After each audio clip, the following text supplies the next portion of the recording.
छत्रपती शिवाजी महाराज की जय भवानी। हिंदू हृदय सम्राट बाळासाहेब ठाकरे यांचा, धर्मवीर आनंदीगे साहेबांचा आज हिंदू हृदय सम्राट बाळासाहेब ठाकरे स्मृती उद्यान या उद्यानाचं लोकार्पण झालेलं आहे आणि मी तुम्हाला शुभेच्छा देतो या लोकार्पण प्रसंगी सर्वांना उपस्थितांना। आणि आजच्या या उद्घाटन सोहळ्याला उपस्थित पालकमंत्री दादा भुसेजी, सिडकोचे अध्यक्ष आमदार संजय शिरसाट, आमदार किशोर दराडे, बबनराव गोलप, अजय बोरस्ते, हेमंत गोडसे, बाबूलाल तांबडे, अनिल डिकले, विजय करंजकर, राजू अण्णा लवटे, जयंतजी साठे, दिगंबर मोगरे, गणेश कदम, व्यासपीठावर खूप माणसं आहेत, मेंगा वगैरे सगळे आहेत, सगळ्या सर्व मान्यवर, कारण व्यासपीठ आपलं मजबूत आहे आणि समोरही आपलं कार्यकर्ते मजबूत आहेत। आजच्या या प्रसंगी सर्व उपस्थित बाळासाहेबांवर प्रेम करणारे कार्यकर्ते, शिवसैनिक बांधव भगिनी आणि पत्रकार मित्रांनो, खरं म्हणजे प्रभू रामाच्या पदस्पर्शाने पावन झालेल्या या नाशिकच्या भूमीत हा आनंद सोहळा या ठिकाणी होतोय। याचा आनंद आपल्या सगळ्यांच्या सोबत मलाही आहे। आणि बाळासाहेबांचे विचार, बाळासाहेबांचा ध्यास, बाळासाहेबांचं जे काही कार्यकर्तृत्व, त्यांनी काढलेली व्यंगचित्र, ज्याने भल्या भल्याना घाम फोडला त्या काळामध्ये, ती सर्व व्यंगचित्र देखील, ते फोटो आज या ठिकाणी अजय बोरस्ते यांच्या प्रयत्नाने या बाळासाहेब ठाकरे स्मृती उद्यानामध्ये आपण पाहतोय। आणि खऱ्या अर्थाने खुलं नाट्यगृह आहे, सुसज्ज वाचनालय आहे, नव्या पिढीसाठी ई वाचनालय आहे, तरुण उद्योजकांसाठी उपयोगी सॉफ्ट स्किल ट्रेनिंग सेंटर आहे, उत्तम कलादालन होत आहे, साहसी खेळांचा समावेश, मगाशी मला अजय बोरस्ते यांनी दाखवलं की देशामध्ये मोठं होईल अशा प्रकारचं ॲडव्हेंचर पार्क हे देखील या ठिकाणी होत आहे आणि त्याचं कामही इथं सुरू आहे। आणि म्हणून हे सर्वांना उपयोगी, अगदी लहान मुलांपासून तरुणांपासून वयोवृद्धांपर्यंत, माझ्या लाडक्या बहिणींसाठी, सगळ्यांसाठी, लाडक्या भावांसाठी, सर्व युवकांसाठी हे उद्यान जे आहे हे अतिशय प्रेरणादायी ठरेल। आणि बाळासाहेब जर असते तर हे उद्यान पाहून त्यांना खूप आनंद झाला असता आणि त्यांनाही वाटलं असतं अजय बोरस्ते सारखा शिवसैनिक हे काम करू शकतो आणि शिवसेना हे काम करू शकते। आणि म्हणून अजय बोरस्ते आणि त्यांचे सर्व सहकारी, ज्यांचा हातभार या उद्यानासाठी लागलेला आहे, ज्यांचं योगदान या उद्यानासाठी लाभलेलं आहे, त्या सगळ्यांचं मनापासून मी अभिनंदन करतो, मनापासून आपल्याला खूप खूप शुभेच्छा देतो। खरं म्हणजे गोदावरीच्या तीरावर 7.5 एकर जमीन आहे, 7.5 एकर जमिनीमध्ये आज जागतिक दर्जाचं हे स्मारक होतंय आणि खऱ्या अर्थाने या उद्यानामुळे नाशिकच्या शिरपेचामध्ये आणखी एक मानाचा तुरा खोवला जाणार आहे। आणि म्हणूनच अशा योजना ज्या राबवत असताना शहराच्या विविध भागांमध्ये विरंगुळ्यासाठी हक्काची ठिकाणं निर्माण करणं गरजेचं आहे। फक्त चांगले रस्ते, उड्डाणपूल, मेट्रो आणि पायाभूत सुविधा एवढ्यापुरतं मर्यादित न राहता, म्हणजे कॉन्क्रीटचे प्रकल्प म्हणजे विकास असं होत नाही। त्यासाठी सर्व समावेशक सगळ्यांना या धकाधकीच्या आयुष्यामध्ये आपण पाहतोय, काही क्षण, काही मिनिटं, काही तास जर विरंगुळ्यासाठी आपण उपलब्ध करून दिली तर मला वाटतं नागरिक आपल्याला दुवा दिल्याशिवाय राहणार नाहीत. कारण हे खऱ्या अर्थाने ही आपली फुफ्फुसं आहेत आणि हे ऑक्सिजन सेंटर आहेत, ऑक्सिजन पार्क आहेत. कारण इथे झाडं आहेत, सर्व आहे आणि सगळ्याच बाबतीमध्ये परिपूर्ण हे उद्यान होईल अशा प्रकारची मी आशा व्यक्त करतो आणि विश्वास व्यक्त करतो. इथं विकासासोबतच कला, सांस्कृतिक, क्रीडा आणि विकासाला प्रोत्साहन देणारं खऱ्या अर्थाने स्मारक होईल. आणि म्हणूनच इथे मगाशी म्हटल्याप्रमाणे क्रीडांगण आहे, कलादालन आहे, नाट्यगृह आहे आणि विरंगुळ्याची जी काही साधनं आहेत ती सर्व साधनं या ठिकाणी उपलब्ध होतील. नक्की यामध्ये आपल्याला मी विश्वास देतो. अगदी सर्व लहान मोठ्या शहरांचा विकास आराखडा तयार करताना यामध्ये मी नेहमीच सांगतो, मी नगरविकास मंत्री असल्यापासून आता मी मुख्यमंत्री असलो तरी सुद्धा मी एक सर्वसामान्य माणूस त्याला काय लागतं. कारण मी सीएम म्हणजे सगळे म्हणतात सीएम म्हणजे चीफ मिनिस्टर, बरोबर आहे, परंतु मी म्हणतो सीएम म्हणजे कॉमन मॅन. आणि कॉमन मॅन मध्ये आपण जेव्हा स्वतःला सर्वसामान्य माणूस जेव्हा म्हणून घेतो त्या सर्वसामान्य माणसामध्ये जाणं अडचणीचं होत नाही. आणि म्हणून मगाशी मी येताना दादा भुसे गाडीत होते आणि कोण होतं आणि तिथून येताना एक आपला कार्यकर्ता भगवा झेंडा आणि काहीतरी त्या हातात ढाल होती, तो उभं असेच 10-15 लोक उभे होते आणि ते असा मला झेंडा दाखवत होता. आता त्याला वाटलं आपला तो असं सगळीकडे उभे असतात तसं तो उभा होता. पण माझी गाडी, त्याचा शिवसैनिक, त्यातला जागृत कार्यकर्ता बघून गाडी आपोआप थांबली तिकडं.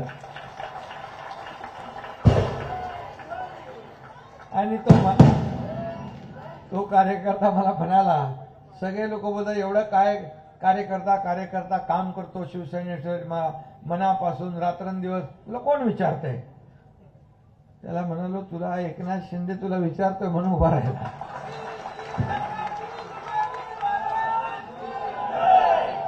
शेवटी तुम्ही कार्यकर्ते आहात, तुम्ही माझे सर्व कार्यकर्ते आहात म्हणून हा तुमचा एकनाथ शिंदे तुमच्या समोर उभा आहे.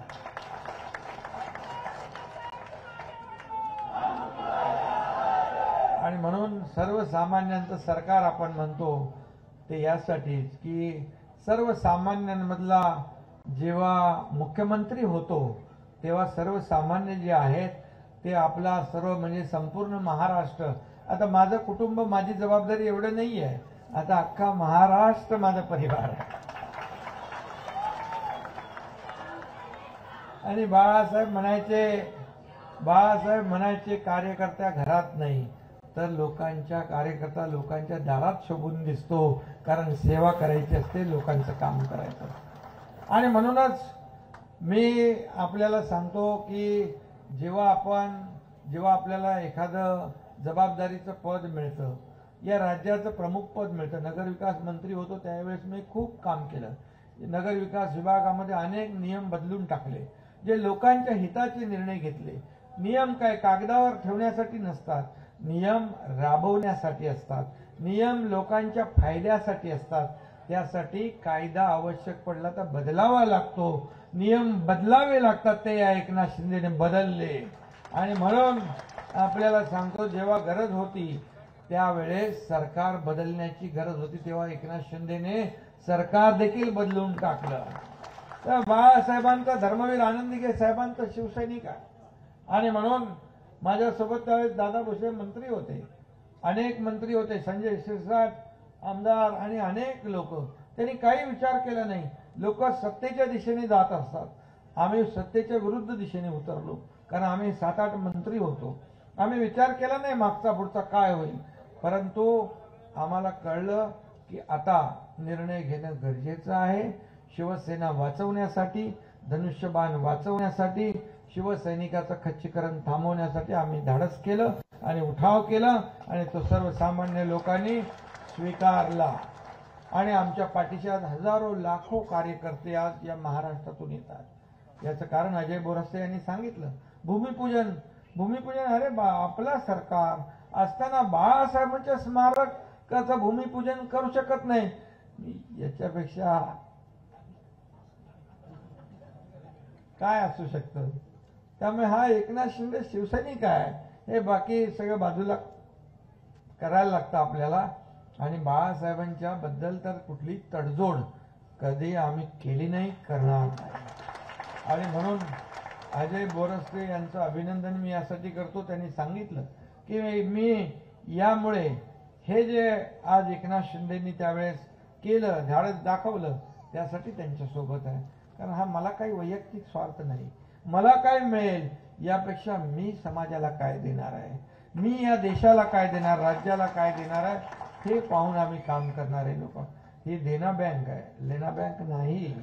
आणि त्यामुळे तुम्हाला सांगतो, हे देण्या तुम्हाला जेवढं देता येईल समाजासाठी, या राज्याच्या विकासासाठी. आज तुम्हाला मी सांगतो, आज नाशिकमध्ये जी विकास कामं, रस्ते होत आहेत, फ्लायओव्हर होत आहेत, मेट्रोचं काम सुरू होईल, रेल्वेचं काम आपण मंजूर केलंय.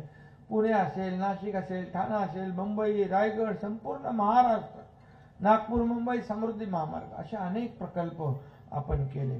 पूर्वीच्या सरकारने त्याला अडथळे केले, स्पीड ब्रेकर टाकले, थांबवले काम, जी विकास कामं मंदावली. परंतु आपण 10-20 वर्ष मागे गेलो असतो. आणि म्हणूनच आपण निर्णय घेतला की या राज्याला विकासाकडे न्यायचं असेल. आज तुम्हाला मी सांगतो, तुम्हाला अभिमान वाटेल, जेव्हा महाविकास आघाडीचं सरकार होतं, आपण 3ऱ्या नंबरवर होतो. आपण सरकार बनवलं, तुमचं सरकार, माझ्या माता भगिनींचं सरकार, शेतकऱ्यांचं, कष्टकऱ्यांचं, युवकांचं सरकार बनवल्यानंतर आपण 1ल्या नंबरला आलो. 1ला नंबर. आज परदेशी गुंतवणुकीत आपण 1ला नंबर, आज पायाभूत सुविधांमध्ये 1ला नंबर, आज उद्योगांमध्ये आपण 1ला नंबर. सगळीकडे आज नंबर 1ला आपलं राज्य आहे. आणि म्हणूनच मी काल परवा कुठल्या तरी टीव्ही इंडिया टुडेला काहीतरी गेलो होतो, आणि त्यांनी मला कधी माहित नाही, तर मला माहित नाही, तो बोलता बोलता बोलले, अरे आमच्याच चॅनलनी तुम्हाला टॉप 5 मध्ये मुख्यमंत्री म्हणून तुम्हाला तुमचा नंबर लावला होता. मला माहित नाही, मी काय बघत नाही, मी आपलं काम करत राहतो. नंबर मिळेल म्हणून मी काम करत नाही.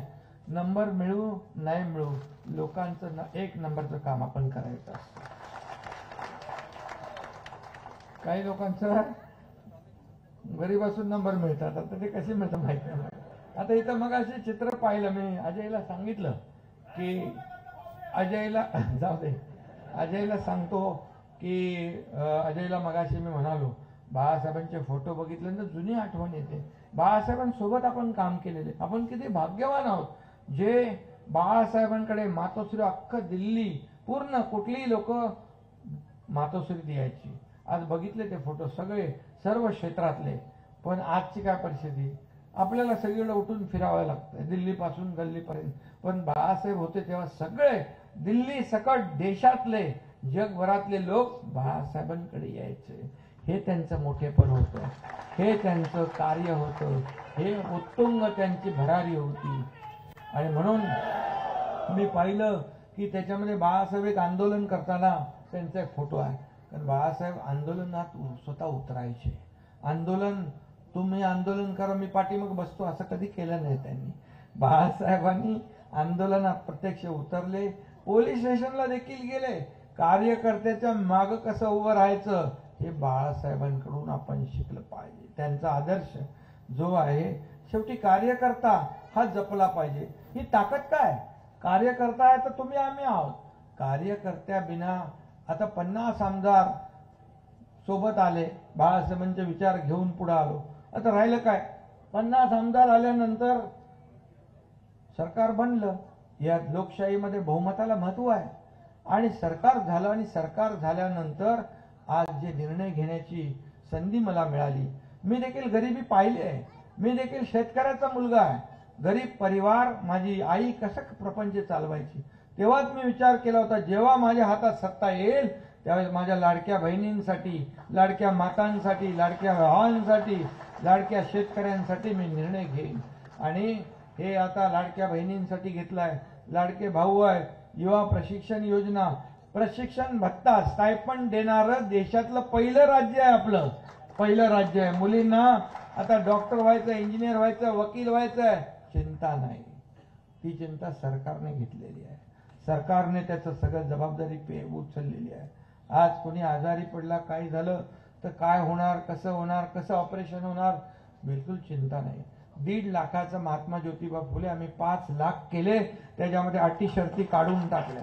अगदी श्रीमंतापासून गरीबापर्यंत सगळ्यांना 12.5 कोटी लोकांना त्याचा लाभ मिळणार. हे सरकारचं काम आहे. सरकार कशाला? फक्त काय खुर्चीवर बसायला? खुर्चीवर बसायला नाही, सरकार लोकांच्या दारात गेलं पाहिजे. शासन आपल्या दारी म्हणून लोकप्रिय झालं, मुख्यमंत्री लाडकी बहीण म्हणून लोकप्रिय झालं. शासनाचं काम काय? सर्वसामान्यांच्या जीवनामध्ये बदल घडवणं, आनंद देणं, त्याचं सुख समाधान. शेतकरी आज 6,000 रुपये प्रधानमंत्री महोदय देतात, त्याच्यात 6,000 रुपये आपण आणखी टाकले, 12,000 रुपये वर्षाला प्रत्येक शेतकऱ्याला देणारं हे पहिलं राज्य आहे. 1 रुपयामध्ये पीक विमा, 1 रुपयात आपण देतो ना पीक विमा योजना, 1 रुपया शेतकऱ्याचा, बाकी पैसे सरकारचे. हे पहिलं राज्य आहे. आणि म्हणून कुठलंही सेक्टर, आपण कुठलंही क्षेत्र सोडलं नाही. आता देखील गावातल्या इकडच्या शेतकऱ्यांना 7.5 HP पर्यंत पंपाने शेती करणाऱ्यांचं वीज बिल आपण माफ करून टाकलेलं आहे. आणि म्हणून या सगळ्या गोष्टीचे सांगण्याचं तात्पर्य माझं, अजय बोरस्ते यांनी हे उद्यान जे साकारलेलं आहे याच्या मागे बाळासाहेबांची प्रेरणा आहे. बाळासाहेब काय सांगायचे? अरे कोणी आलं तर मंत्रालयात वरती बसू नका, 6व्या मजल्यावर खाली जा, त्यांना भेटा, त्यांच्याशी संवाद साधा. मग तेच मी करतोय. आता मी त्यांना भेटतो, रस्त्यावर जातो, शेतात जातो, बांधावर जातो, तरी सुद्धा पोटदुखी. म्हणाले हे काय मुख्यमंत्र्याचं काम आहे? म्हणतात हे काय मुख्यमंत्र्याचं काम आहे? मग मुख्यमंत्र्याचं काय काम घरात बसायचं आहे? लोकांना भेटायचंच काम आहे ना. लोकांना, मी किती लोकांना भेटतो, हजारो लोकांना दररोज भेटतो, त्यांच्याशी संवाद साधतो. कारण आता जाता येता कुठेही सेल्फी काढ, हे अरे पहिलं कधी मुख्यमंत्री या ठिकाणी मुख्यमंत्री म्हणून कधी आजूबाजूला देखील पोलीस फटकून देत नव्हते. पोलिसांना मी सांगितलंय, माझी चिंता करू नका, माझं सुरक्षा कवच हे शिवसैनिक आहेत, कार्यकर्ते.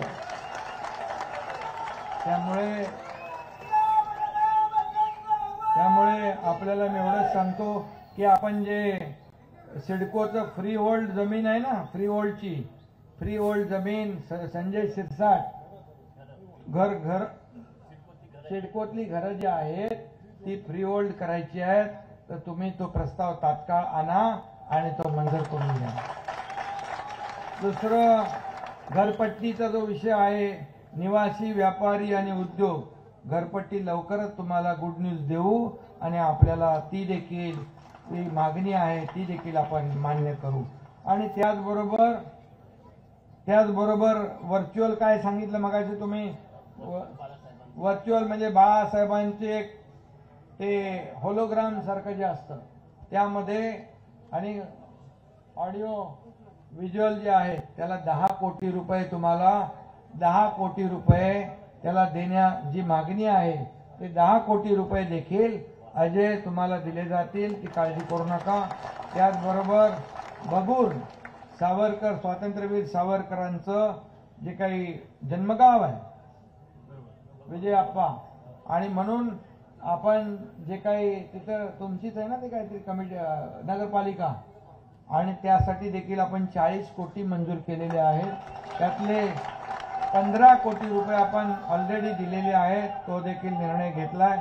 आणि म्हणून आज मी आपल्याला एवढंच सांगतो की या संपूर्ण जे आता नाशिकचा येण्याचा जो रस्ता आहे त्याचा देखील दादा भुसे इकडे बसलेले आहेत. मी स्वतः एक व्हिजिट घेतलेली आहे. तुम्हाला लवकरच हा नाशिक मुंबई हा रस्ता चांगला चकाचक करून मिळेल, त्यासाठी मी स्वतः लक्ष घालतोय. आणि म्हणूनच तुम्हाला मी आजच्या या बाळासाहेब हिंदुहृदय सम्राट बाळासाहेब ठाकरे स्मारक जे स्मृती उद्यान आहे त्याला शुभेच्छा देतो. इथं काही कमी पडणार नाही, फक्त ह्याचं मेंटेनन्स चांगलं ठेवा, स्वच्छता चांगली ठेवा. येणाऱ्या प्रत्येकाला इथं येऊन बाळासाहेबांना पाहून प्रेरणा मिळाली पाहिजे, ऊर्जा मिळाली पाहिजे. आणि बाळासाहेब काय होते, त्यांची कामाची उंची फुटपट्टीमध्ये मोजता येणार नाही. उत्तुंग असं त्यांचं काम होतं आणि त्याचा जी काय प्रेरणा आणि ऊर्जा तरुण पिढीला मिळाली पाहिजे. अशा प्रकारचं आणखी त्याच्यामध्ये काही करता येईल ते करा. पैशाची चिंता करू नका. पैसे तुमचेच आहेत, सरकारचे तिजोरीचे. आणि म्हणून मी माझ्या बहिणीनं काय सांगितले, काळजी करू नका, हे फक्त सावत्र भाऊ जे आहेत त्यांच्यापासून सावध राहा. कारण त्यांनी पहिल्या दिवसापासून खोडा घातला. आता मी काही जोडाबिडा बोलत नाही. पहिल्या दिवसापासून खोडा, कोर्टात गेले, हायकोर्टला गेले, कोर्टाने फटकारलं, मग नागपूरच्या कोर्टात गेले, ते कोण गेले बघा, आणि तेही बघा, तुम्हाला माहित पडेल. म्हणून या एवढंच मी सांगतो, तुम्ही बळ दिलं, तुम्ही ताकद दिली तर 1,500वर हा तुमचा भाऊ थांबणार नाही. 1,500, 2,000, 2,500, 3,000 आणखी वाढवू. आणि तुम्हाला माझ्या लाडक्या बहिणींना लखपती बनलेलं आम्हाला बघायचंय, लखपती बनलेलं. कारण आज मी फक्त घेऊन पैसे खर्च करणाऱ्या बहिणी तुम्ही नाही आहेत, त्याच्यातून आणखी काय करतात, अर्थव्यवस्थेला चालना. बघा, छोटेसे पैसे, परंतु काही लोक म्हणतात एवढ्या पैशांनी का होणार. अरे तुम्ही दिले नाही आणि दिले त्याला एवढ्यानी का होणार. तुम्ही सोन्याचा चमचा घेऊन जन्माला आले, पैशाच्या राशीत लोळणाऱ्याला 1,500ची किंमत कळणार कशी. आणि म्हणून माझ्या लाडक्या बहिणींना एवढंच सांगतो, तुम्ही चिंता करू नका. विरोधकांनी किती प्रयत्न केले तरी मुख्यमंत्री माझी लाडकी बहीण योजना सुरूच राहणार, ती बंद करण्याची ताकद कुणाच्याच नाही. आणि म्हणून तुम्हाला खूप खूप शुभेच्छा, धन्यवाद. जय हिंद, जय महाराष्ट्र. एबीपी माझा, उघडा डोळे बघा नीट.